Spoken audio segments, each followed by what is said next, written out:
Welcome to the George Washington University. We will now begin the Sesno series, What Now, America? Distinguished guests, please welcome the 19th President of the George Washington University, Dr. Ellen Granberg.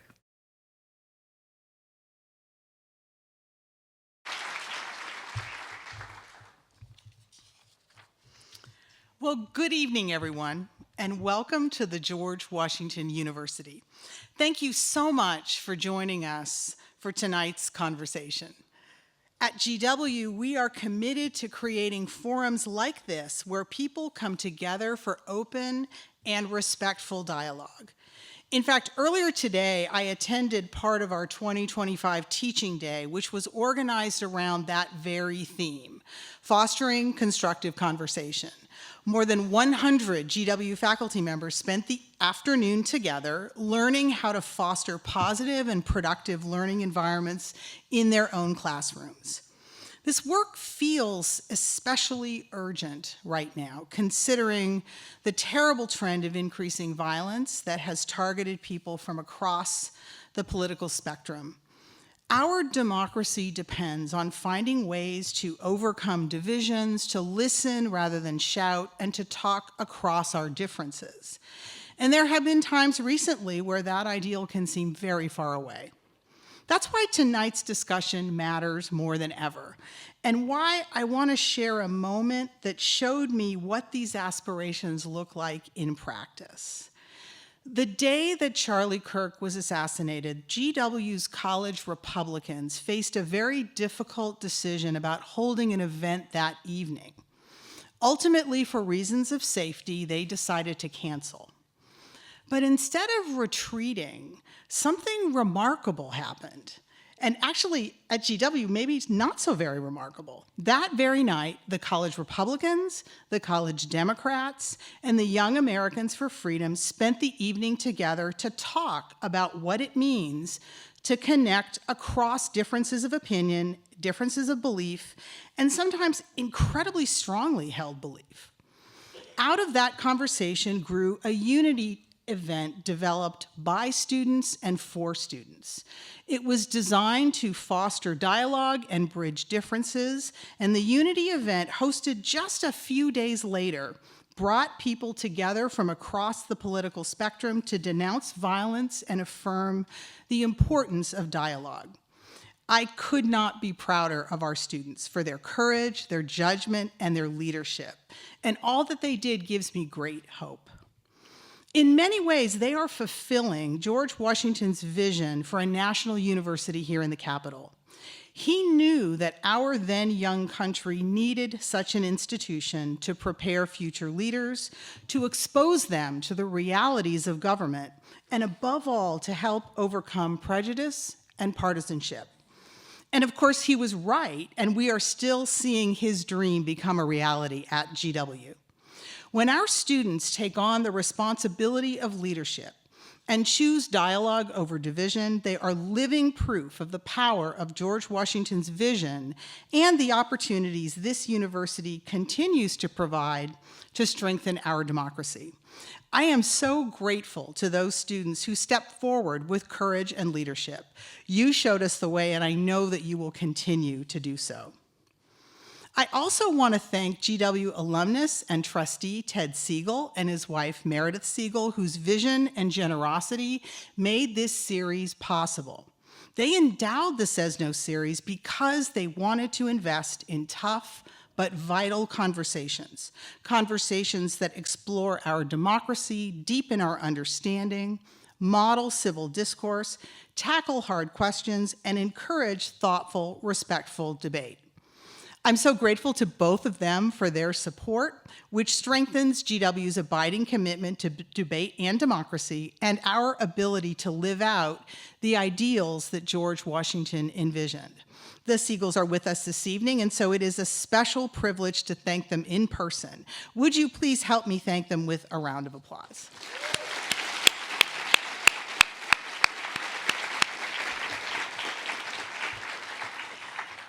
Now, to introduce our guests, please help me welcome someone whose career as a journalist, educator, storyteller, and convener is built on respect for difference, debate, and democracy.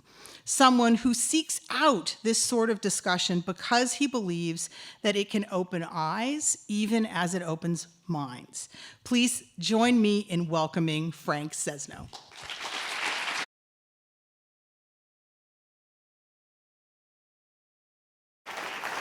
Thank you very much, President Granberg, and welcome to everyone here this evening, and welcome to our audience joining us via live stream and C-SPAN. We're delighted to host this incredibly timely conversation.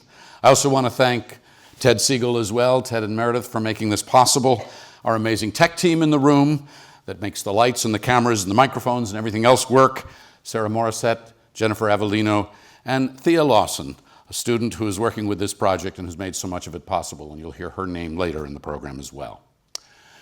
This series, as President Granberg said, focuses on democracy and discourse, civil discourse, two things that are very much in the news and very much up for debate in these highly polarized and disturbing times. We've hosted both sides of the aisle here. Our first guest was Cory Booker.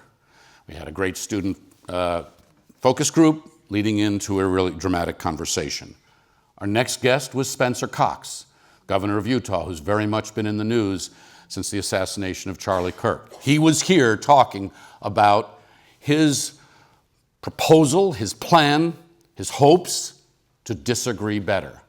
And we've heard that plea for him since Charlie Kirk's assassination. Our last guest was former Governor Chris Sununu of New Hampshire. Tonight we'll hear from a Democratic senator, Mark Warner, who happens to be an alumnus, a Republican pollster, Kristen Soltis Anderson, and a journalist, also an alumna, who goes behind the scenes covering the United States Congress just about every day for their insight, their context, and helping us understand. Now, because it's Washington, and because there's some stuff going on Capitol Hill right now, like maybe the government will stay open, but probably not, Senator Warner will be joining us later because he is voting now. And we will get from the horse's mouth what exactly is going on. Don't tell him I called him that, but you know. In his place, we'll be joined on stage until he gets here with our other guest by Peter Loge. He's the director of the School of Media and Public Affairs. A couple of comments. From this conversation, we're looking for some understanding, some context, maybe even some kind of roadmap for how we can figure out where we are, where we're going, and how we get there. I've been in this town, it's a little horrifying for me to say this, but it's true, for 4 decades. I have covered presidents and politics, triumph and tragedy. I have never seen anything like what we are experiencing now.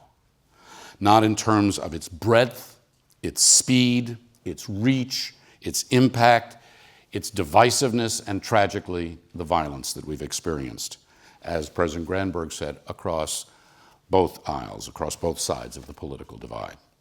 These now define our politics and this national conversation that we're trying to have, from shutdown to crackdown, from Kirk to Kimmel, from National Guard to ICE, from America's cities to American allies. I mean, it really is, it just leaves our heads reeling. On a policy level, the Trump presidency has brought dramatic and disruptive change. Conservatives say it's long overdue. Critics say it threatens the democracy that we all treasure. All of us should agree that the violence and the divisiveness that we are experiencing represent a national crisis. And what do we do about that? What do we make of it? Where's the Congress? Where's public opinion? Is there any common ground that we can find? Now, part of what's going to make tonight's conversation unusual and different is it's shaped in large part by the voices and observations of our students. Young people who are studying, experiencing, and already shaping the world that they will inhabit and that they will lead. Thea Lawson, as I mentioned before, engaged students from across the political spectrum, asking them questions and putting together videos that we will weave in that, as I say, will help thread this conversation. It's not a scientific sampling, let me say that, but it is a thoughtful, caring, concerned, and sometimes passionate group of students who articulate their thoughts and observations, and whose observations and thoughts and opinions should be part of any conversation. So, before I invite out the panel, take a quick look at some of these students and their thoughts about the state of our union. Take a look.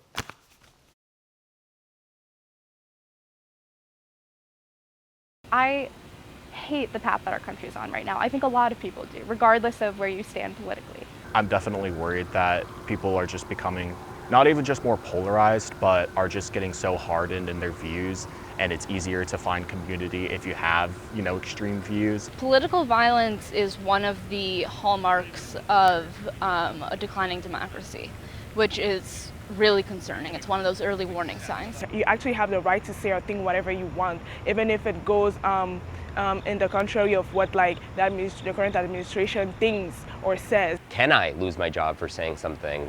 Can I, face repercussions for actually stating how I believe? It's really scary. I mean, even having this conversation right now, you don't know how what you say will eventually be weaponized against you. I think if violence is going to happen, a lot of good people are going to be turned away from the political world, so I think it has to be called out and stopped. I think we need to work on trying our best to bring the temperature down, open our minds to all perspectives, new and old, and try our best to come together and work together in a civil manner for practical solutions. Turn the temperature down. Practical solutions. Ladies and gentlemen, please welcome the panel. Can I ask you all to come out?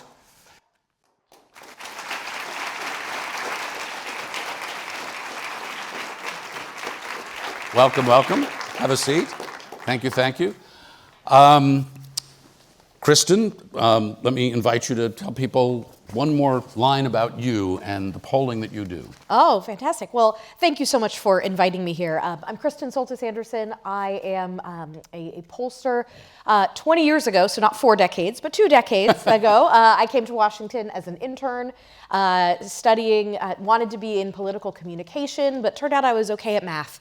And so polling is the world that combined both of those things. And what I love now is I get to help study what are voters really thinking. I think sometimes in these heated conversations, it's easy to think that the loudest voices are the representative ones.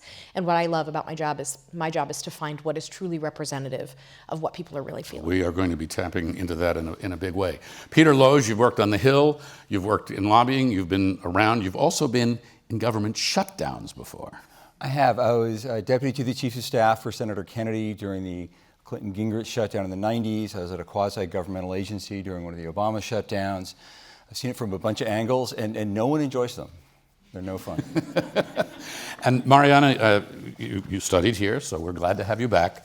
And Capitol Hill is your office. What's that like these days for you? It is a bit unpredictable. It's always expect the unexpected. You never really know who you might run into, which is why I think Capitol Hill is the best political beat in Washington to cover. You just got to run into sources, lawmakers, aides, and you never know where you might find out just hanging around a hallway. So let's get into this. In that video we saw a moment ago, Dylan said it's easier to find community if you have, extreme views.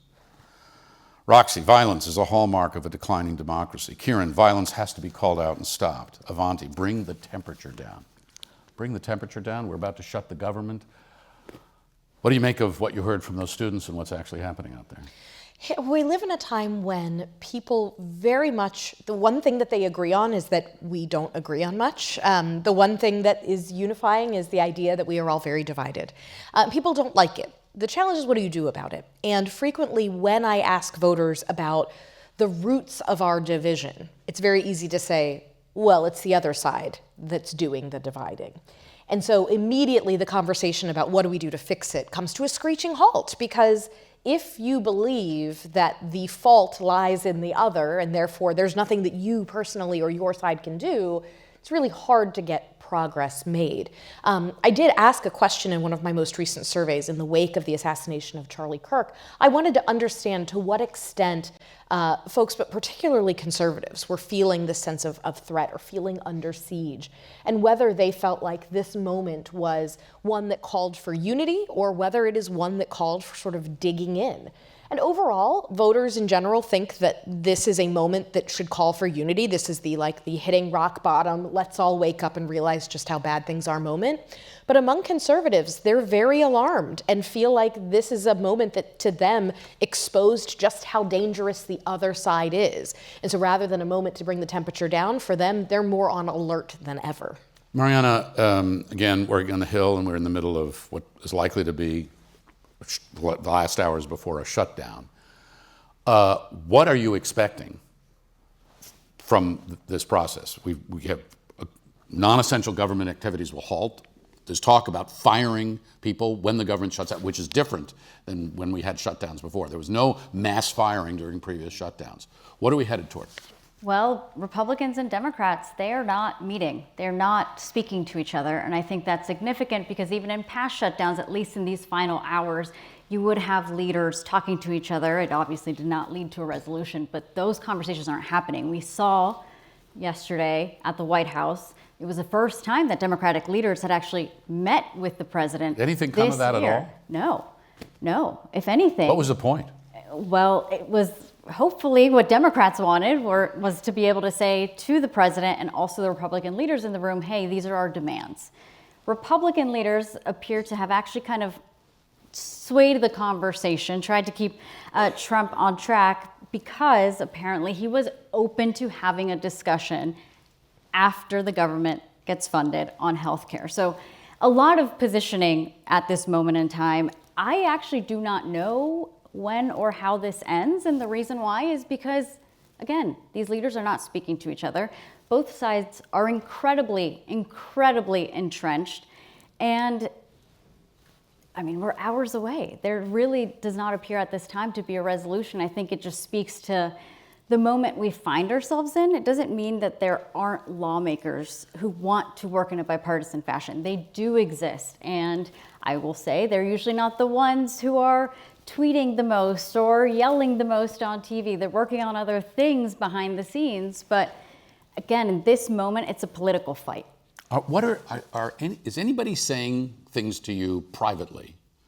Oh, Marianna, don't report this or don't use my name, but that takes you beyond the public posturing that we see from both sides? Well, it's interesting because even a couple of weeks ago, I would argue, there were Democrats who were very much thinking, I don't think it's a good idea, even after the threat by the OMB director, Russ Vought, who said, we are going to fire federal workers.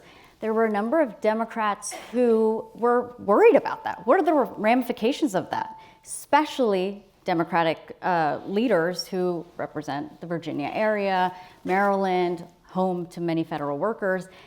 But very quickly did those same voices turn. I was actually kind of surprised because they said no. Voters, they're making the bet that voters are going to blame Trump and Republicans for the firings, for the shutdown. So, Peter, let me ask you about the blame game, because you went through these previous shutdowns. And I remember a conversation I had a few years ago with Mitch McConnell. Heard of Mitch McConnell, right? After a shutdown, he said, we will not do that. I'm not going to let that happen again, because they felt the wrath of the voters and public opinion after previous shutdowns. There was a price to pay. You've seen that. And what about now?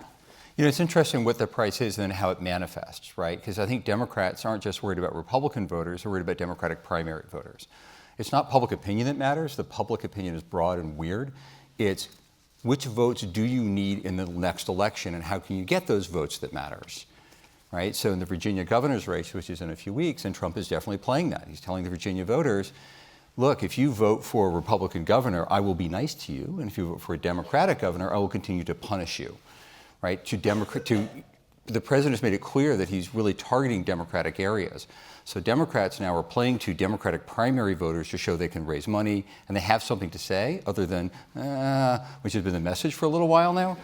And Republicans similarly are playing to a base that they need to hang on to so they don't get too primaried. Right? It's not voters or public opinion that matters. It's a handful of voters in a handful of places that make the difference. And the smart political games are being played at them. So, Kristen, what happens when you call or you try to contact or you try to do business with the VA or the IRS or Social Security or whatever it is, TSA, a national park, and there's nobody home, right? What does your polling tell you about the vulnerability of these two parties right now? So it generally does not, there's generally not political benefit to the party that is seen as shutting the government down. Well, who's going to be seen as shutting the government down? I think that remains an open question. What's unique about this moment is that unlike, for instance, the shutdowns of the Tea Party era, where it was Republicans who had a very clear list of demands, and it was President Obama who literally called Republicans the hostage takers in that situation, this time it is flipped. It is Republicans who are the ones who have said, you know, we've passed a clean funding bill. There's not a poison pill in it. The House Republicans said, we've done our job. We're out of here. We passed a funding bill. Senate, it's up to you to deal with it. And so now this rhetoric of who the hostage taker is sort of changes. It is Democrats who, you use the word, they went to the White House with their list of demands. And so to me, that makes it less clear that Democrats will win this fight, even though they're technically not in charge of the federal government, if they are seen as the hostage takers. And the other thing that's notable is, you know, I went into the field to do some polling very recently on this, and it was so recent, we still didn't have a good sense of what Democrats' message on the shutdown would be beyond we need to stand up and oppose Donald Trump. And when we asked voters, overwhelmingly they say, I don't want Democrats to be, you know, use a shutdown to oppose Trump. But Democratic voters were split on this question. And to Peter's point, there is a significant portion of the Democratic Party that says, I'm tired of you doing nothing. I need to see action. Shut the government down. Let's do a very informal and completely unscientific poll of the room, okay? The government shuts down. It's a week from now. All these things are happening or not happening. How many of you think Trump gets the blame? How many of you think Republicans get the blame? How many of you think Democrats get the blame? Well, for our viewing audience, it was mostly Democrats with their hands quite up. Does that surprise you? Is that what you think? It doesn't, although I will say this is likely to be a room of folks who are very plugged into this issue. And for many voters, right now, the top issues on their minds are things like cost of living, et cetera. It's not going to be until that, hey, why can't I get into the VA? Yeah. Hey, why can't I get into this national park, that this will rise to. Okay, so let's turn to that. Like, this is frosting on a very weird cake, right? We've got tariffs, we've got ICE, we've got troops deployed today, Secretary of Defense or Secretary of War, whatever his title is now, and the president spoke to generals and admirals, and they said, cities should be your training grounds, right? This is where you will deploy. There was incredible language. There are, you know, so many things, and I have conversations with plenty of people in this room, like, I can't take it anymore. I can't even absorb all this day after day. What is the mood of the country right now overall with all of this? Well, I don't see the poll numbers moving very much. They are not. In fact, the New York Times today just put out polling. They had asked voters in April how they felt about things, and they asked voters today how they felt about things. And there was almost no movement. Why is that? Because it is not as though people don't have an opinion about Donald Trump. People have a very, very, very clear idea of what they think about him, positively or negatively. And so the band with which, you know, in financial terms, he's trading in a very narrow band. And so for many voters, if you like him, these things that seem outrageous and norm-breaking in some ways are things that he telegraphed very clearly during the campaign. Marianna, this is the point, right? During the election, there are very few, maybe the dimension and the breadth and the speed are surprising, but this was all advertised. Yeah, and I would argue that reporters wrote about this, right? So is this what America wanted? Well, a lot of what Americans wanted was a better economy. People really voted based on how they were feeling, and they did not like that the Biden administration was saying at the time, well, Biden and inflation, Bidenomics, that was the word. Bidenomics is working. Everything is fine. People were saying, no, it's not. Like, this is completely unaffordable. People knew Trump. They know his personality. They went out there, put that aside to say, I hope he sticks to his word and will bring down inflation, right? That's not happening, right? I think we're still seeing it in the polling that some voters are now saying that the inflation issue is not getting better. And that, in terms of what I hear behind the scenes, that's what I'm hearing from many Republicans. They are worried about the tariffs and the impact that will have. in a year from now when voters are going to be going to the polls for the midterm elections. And there's a number of other issues, especially when it comes to Trump just catering to the MAGA base. To be able to keep the House majority for Republicans and the Senate, a lot of lawmakers privately saying this kind of pandering to just the MAGA base and not the broad swath of the country, it's unlikely that those voters that came out for Trump, one, are going to come out again. We just don't tend to see that during midterm elections. And two, if, again, the economy is front of mind and Trump is talking about other things, that base might be depressed enough to not even turn out to vote. Peter? So a couple things quickly strike me. The first is I'm reminded of a conversation you had with Governor Sununu on this stage early this year, where Governor Sununu said a lot of people don't like what Trump is doing, but at least he's doing something. Mainstream Washington, Democrats and Republicans had decades to solve stuff. They didn't solve it. At least he's doing something. The second thing that strikes me is political science research done by a guy named John Hibbing and a woman named Elizabeth Tice Morris, which finds that most Americans mostly just want politics to work. They view it like plumbing. If your sink is leaking, you don't call 3 plumbers to argue about valves and piping. You hire a plumber to fix it. If they don't fix it, you fire them and hire a new plumber. Americans feel like America's not working, and for many Americans it isn't. So they fire the people in charge and they bring in a new set. I prefer the toilet doesn't flush. You get the this is a family show. I see. Okay. So we can talk about this in kind of this inside Washington way, but go across the country, talk to people, and you run into a lot of people whose hair's on fire for a lot of different reasons. And some of it is also the otherizing, which is very worrying. What I find most concerning is this division that we've got now in this country. I said I've been here for a long time. I've watched presidents over the years at times of tragedy and national crisis reach out and bring people together. They are mourners in chief. They are uniters in chief. That is not, and I'm not saying this is a partisan statement, this is just an observation. That is not Donald Trump's style, I think, is an understatement. Kristen, you've been polling Americans on what all of this means, what it points to, what they think the biggest threats are that we face right now, or the threats, principal threats coming from inside America or outside America. We have a lot of adversaries out there, Putin, China, others, Iran, who wish us ill. Interesting results, but Theo went out and talked to some students about this too, asking them, where are the threats? Very interesting. So let's all take a look. We'll watch on our screen here while you watch there.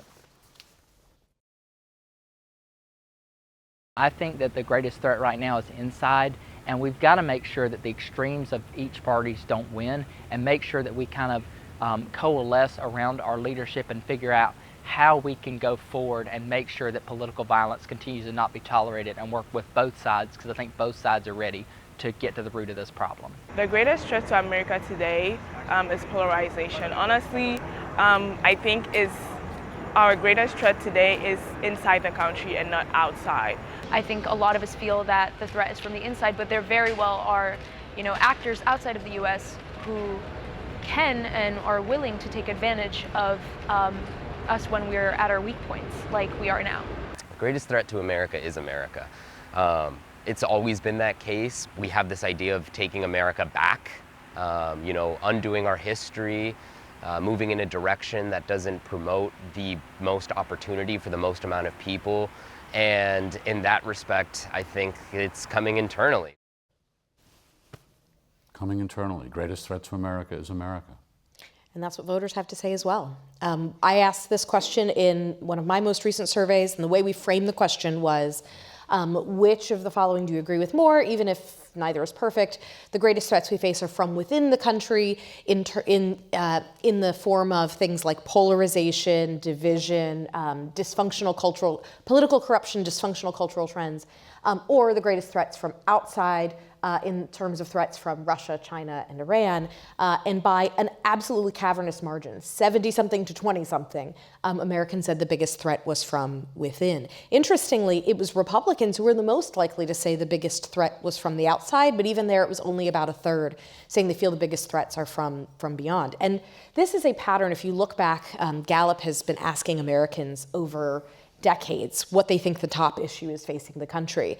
And it really ebbs and flows whether Americans are looking outward for threats or inward to threats. On the eve of Pearl Harbor, Americans really did have this antenna that said the world is very scary right now and I am very afraid. During the Cold War, lots of moments when Americans were most concerned about what was external.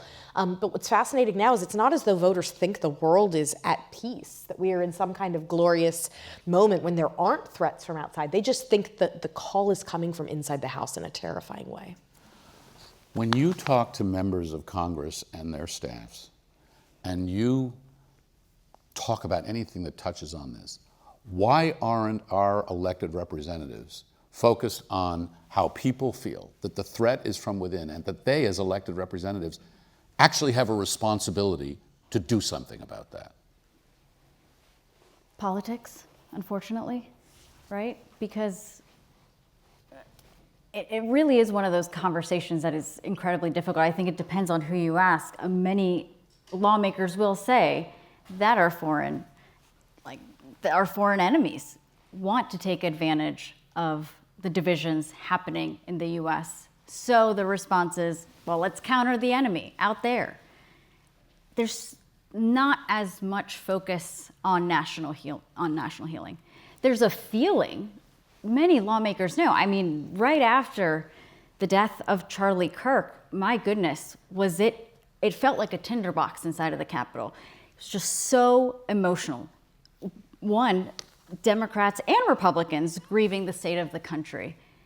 But the finger pointing, oh my gosh, it started right away. Speaker Mike Johnson tried to have a moment of silence, and members just started yelling at each other immediately. So in some ways, they themselves are the problem. There is this feeling of, and there were some students who said it in the videos, we should be the ones setting the example. Like, we need to be coming together, put the partisanship aside. But partisanship is politics. And these people right now, it's not all elected officials by any means, but they don't see that responsibility of, okay, I need to step back. I need to not react so quickly. And it's very difficult to see. And how many Republicans that you talk to are taking their job seriously in Congress to be a competitive, independent branch of government? I mean, we're not seeing it.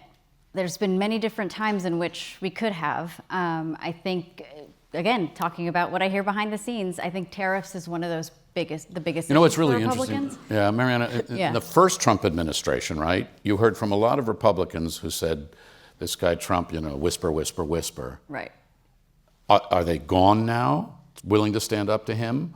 Are they so intimidated? Have they been threatened physically with violence, or their staffs, that they're not doing it? I mean, what's left of an independent Congress? The whispers are still there, but are they? Trump has such a hold on the party, on the Republican Party. And we've seen time and time again when Republicans could have voted a different way. They said privately they didn't want to vote for a certain thing. Excuse me. And then end up voting for it. No, I mean, in this Republican Congress, we have seen them deliver all that Trump wants. They will privately back channel with the White House, again, on the tariff issue. They will try to delay certain things. They will delay, for example, I know it's important to you, certain energy tax credits. They've delayed that for certain years because it's beneficial to their constituents, but also their reelection efforts. So that's where you see it, but it's not this big. I mean, I don't know, maybe 2 or 3 Republicans maybe have been outspoken as of late, but that's because they're not quietly outspoken. Yeah, but they're not running for re-election again. Well, they're not. It's not a head-on collision, Peter. Yeah. This is a really interesting set of puzzles. I've been a chief of staff in the House. I worked on the Affordable Care Act. I've been in small rooms yelled at by important people, and the pressures are real. And people tend to behave their incentives, right? People run for Congress because they believe in things and want to change things. Nobody runs for Congress to meet lobbyists or guys in loafers. If they do, please, therapy is your next stop. They want to change things, right? Then they get here, and to stay here, they have to behave in certain ways. They've got to vote certain ways. They've got to get voters.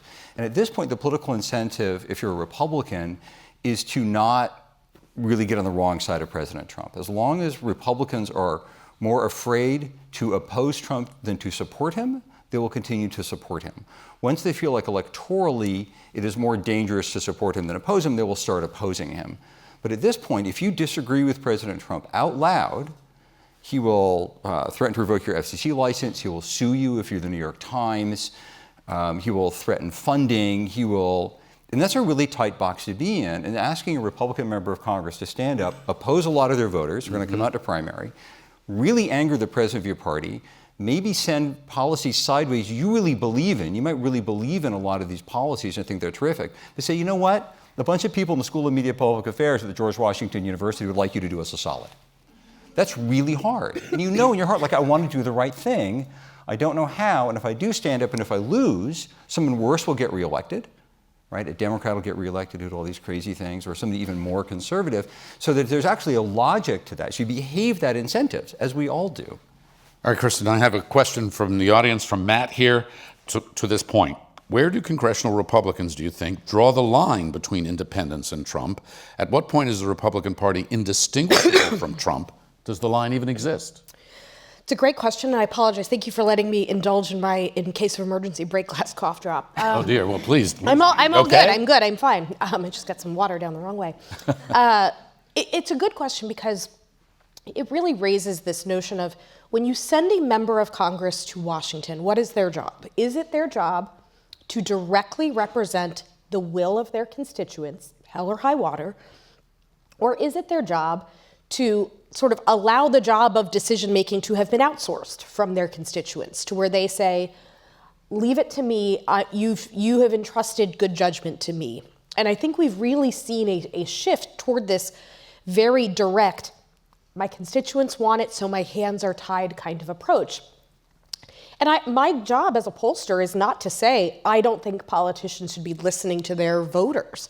But you have seen, at least as a branch of government, Congress, and this predates Trump, but really ceding its power to where they're not just saying, I'm going to put power in the hands of my voters, but they're also outsourcing some of that decision-making to the executive. Mm-hmm. And that is troublesome, I think. So let's turn to another issue for a minute that's a subset, not a subset, I mean, it's an expression of all of this, and this was the huge flap over Jimmy Kimmel, right? And free speech. One of the things that our students raised in these videos and in separate conversations is genuine concerns about their ability to speak freely. One of our students said, I worry about this very conversation. Will it be weaponized against me? All right, Jimmy Kimmel's back on the air. Done? Solved? Over? Peter? If we're only about Jimmy Kimmel, this worked out great for him. His ratings have gone through the roof. So well played, ABC, on that one. Who watches Jimmy Kimmel? Anybody watch? Anybody see his monologue when he was back on? Yeah. How many are going to tune in again for the second time? I listened to Jimmy Kimmel's cousin's fantasy football podcast. Okay. We need to trade notes about that later. That sounds kind of awesome. It's a beautiful thing. It's great. But seriously, this is a serious issue. No, right, it is. Because it's Jimmy Kimmel, it's universities, right? It's law firms, it's media, right? Right? We have not, again, this is not something we have experienced. So I think one of the ways I think about it, I find helpful to think about it, is when we talk about politics in places like this with people like us, we talk about politics, right? People have political incentives, and you represent your constituents, or their best thinking if they know all the facts, this kind of stuff. President Trump comes out of New York real estate.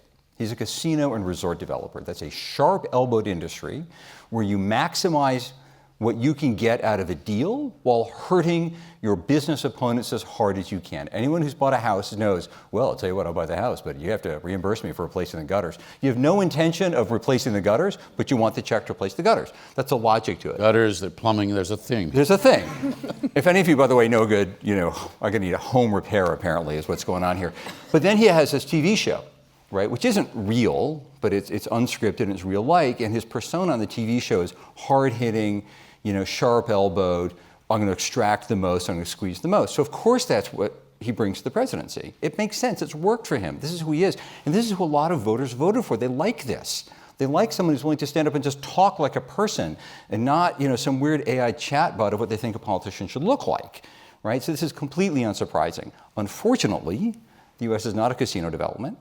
We are founded in debate and argument. And if the debate and the argument itself ceases, the democracy ceases, and that's what's at risk. Marianna, since you're in the media, this one comes to you. It's something we share, right? Concern about whether it's the Washington Post or the Wall Street Journal or CBS or anybody else getting sued. The Des Moines Register is sued because the president doesn't like a poll. I mean, again, we're in unprecedented territory. Here's a question from Seba. I hope I'm pronouncing your name right. How do you think emerging technologies like AI, loss of trust in local communities, and media echo chambers are making our democracy worse? And are these problems reversible? I hope they're reversible. I really do. I mean, the decimation of local media is huge. It is huge. Because even for us national reporters, like I look to local reporters to know what's happening before even I go into a district. Because sure, a staff and the lawmaker can tell me this is the best thing about my district. Well, what are people actually talking about? That's number one to that point. But echo chambers have gotten worse because social media those social media companies really do a good job of just curtailing the algorithm to what you want to hear.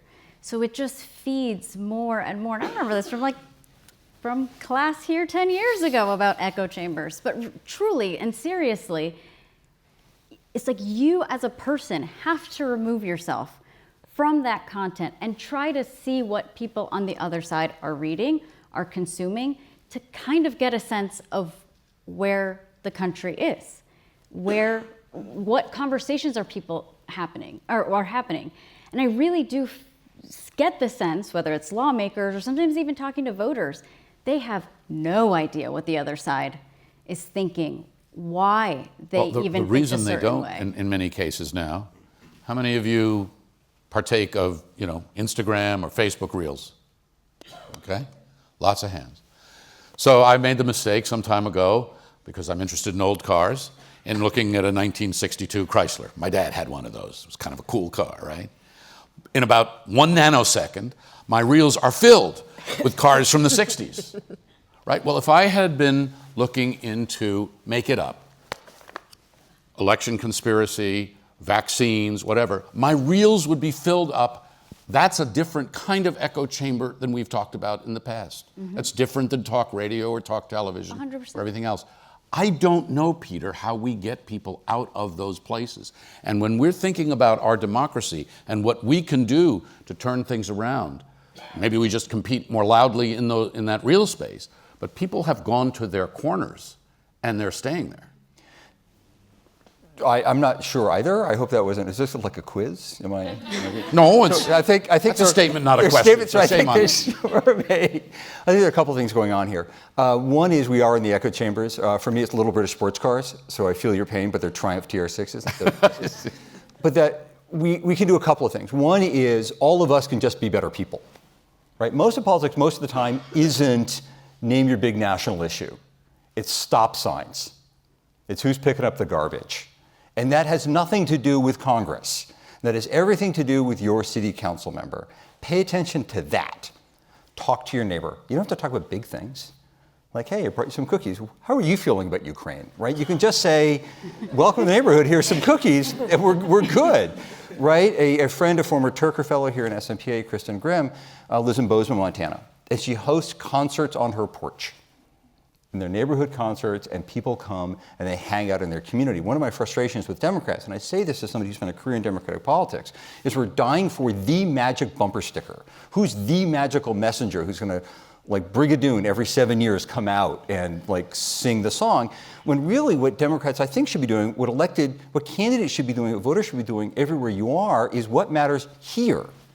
What matters in New York or Des Moines or Virginia or whatever, and just be together, I think, is a big part of it. One of the things that Spencer Cox has said, and one of the changes, is that where it used to be all politics is local, it's become all politics is national. And consulting firms recognize that. With the demise of local media, political consultants, my friends who are consultants, probably some of yours as well, say, well, local voters don't want to talk about local issues because they don't know what they are because there's no local newspaper.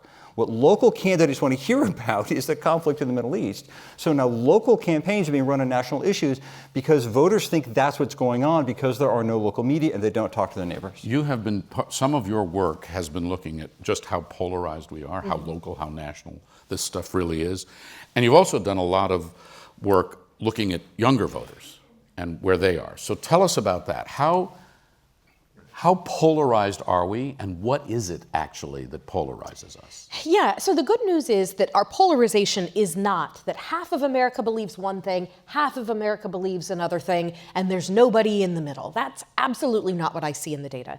What I see instead, we do a survey every year where we ask people their views on a wide range of economic, cultural issues, and we sort of plot them all out on a chart. You can see who are the people who are all the way to the right on economics and culture, or all the way to the left on both.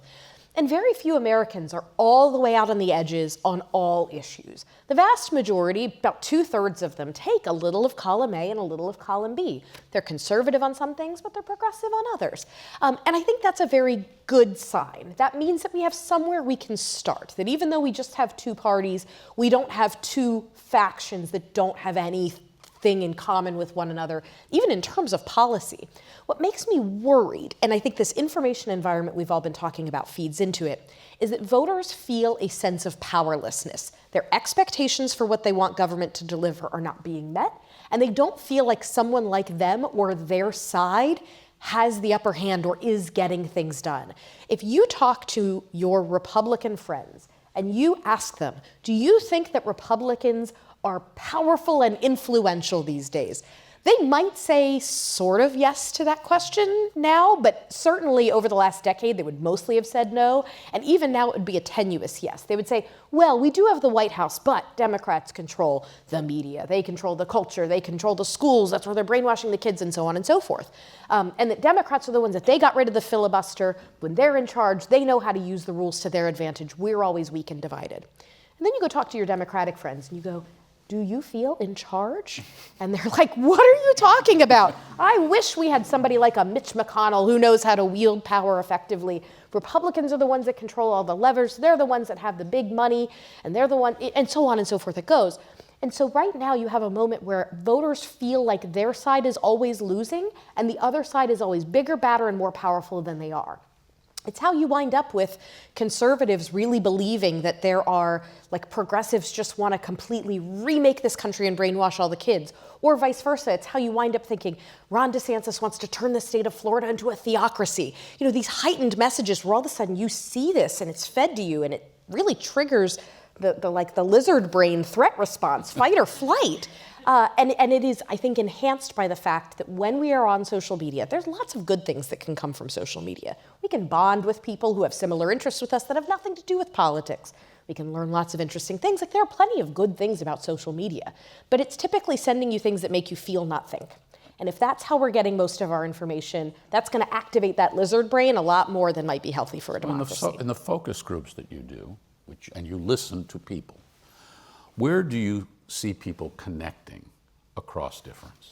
So I see people connecting most often when they're just talking about their own personal experiences.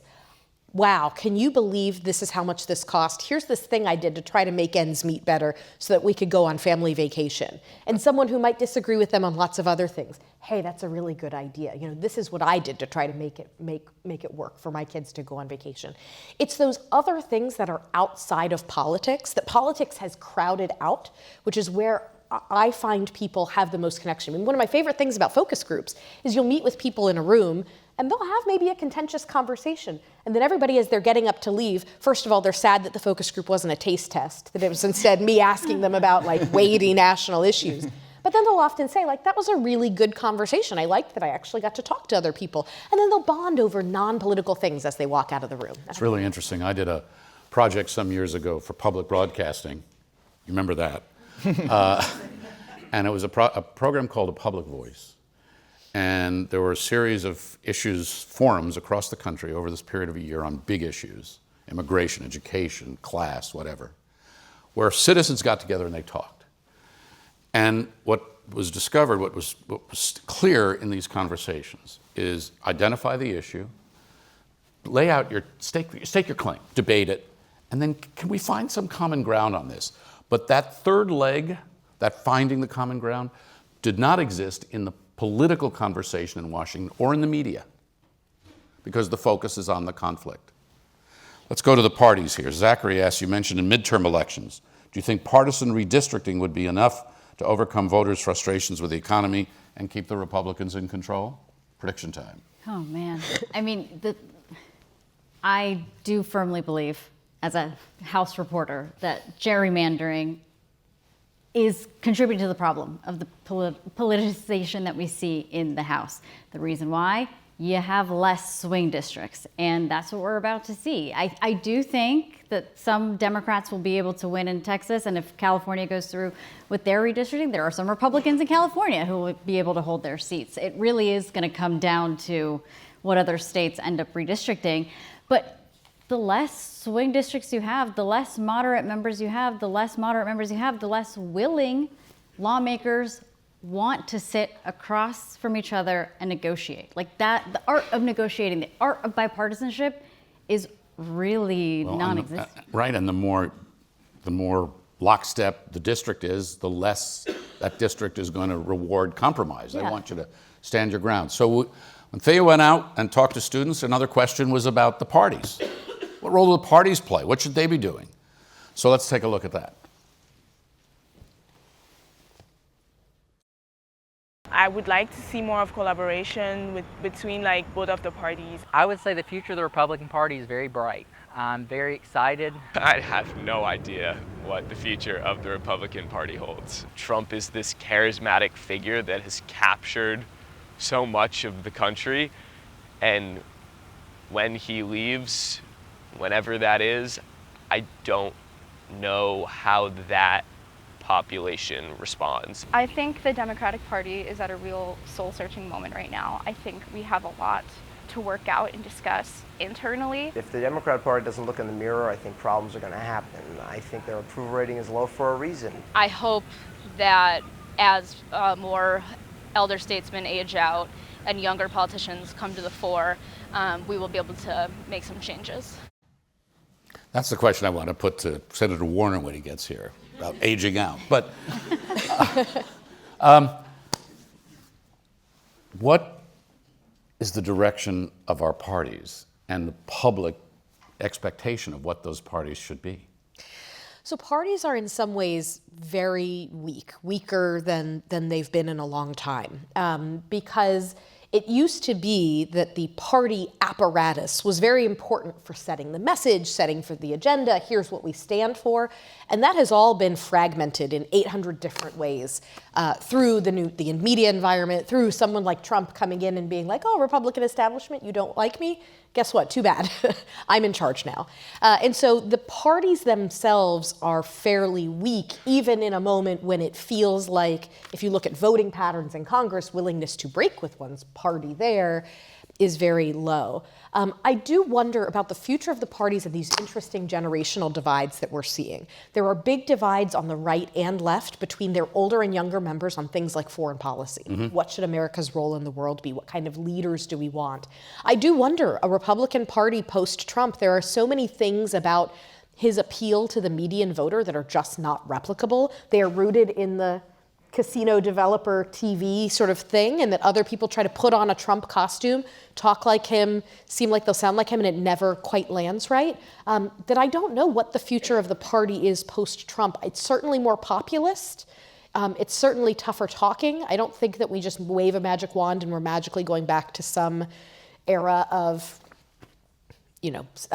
more moderate Republicans and so forth. But I think it was Zach was the student who said, I don't know, and I think he's right to not have certainty about where this is. Senator Warner is here, but I want to ask each of you quickly to weigh in on one other question from the audience before we let you go and have an important conversation with him. This is from someone, I do not have a name, but I think it's an incredibly important question. What can we do as students to bridge the gap in this country's political polarization? You were one not that long ago. I know, it's crazy. No, I mean, honestly, just if you're on social media, realize you're getting a lot of this information and say, let me just read the newspaper. No, just read, genuinely. Follow some really good journalists on a specific beat if you're interested on a subject.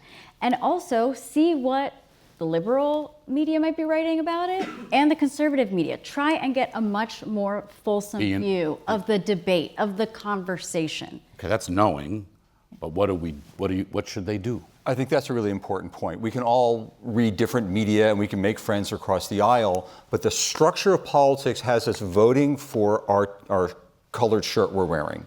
D's vote for D's, R's vote for R's. You can do a couple of things. One, meet new people and don't talk politics. Skip the focus group part. You can have the M&Ms, but then talk about the other things you have in common. Second, be willing to vote against or volunteer against what you think your best interests are, to reward what you think is good behavior. I've written big checks to candidates in primaries who I knew wouldn't win, and I'm not sure I wanted to have them govern, but I liked how they talked about politics. Do the work of building community and being better at politics, and our politics will get better. What both of those things to me sort of add up to is being really focused on trying to have empathy for the other side. It does not mean you need to agree with them. It does not mean you need to give an inch about what you believe. But I think right now too much of our debate is, I don't just disagree with this person. I think that they actively have I think that they are a bad person for believing what they believe. You're seeing that in the polling. Very much. Instead of saying, I really want to understand honestly why this person feels the way they feel on an issue where I disagree with them. Like, is it just that they're acting in bad faith, or do they have a real reason for feeling this way? I think if more people committed themselves to genuinely trying to put themselves in the shoes of the other side, why for good faith reasons might someone disagree with me? You don't have to change your viewpoint at all. You don't have to advocate for that one, but just put yourself in their shoes. It's so important. I want to thank all of you for this great insight. Senator Warner is here, fresh from Capitol Hill, so why don't we bring him out here? Why don't we thank you? Thank you so much. Thank you, Peter. Thank you.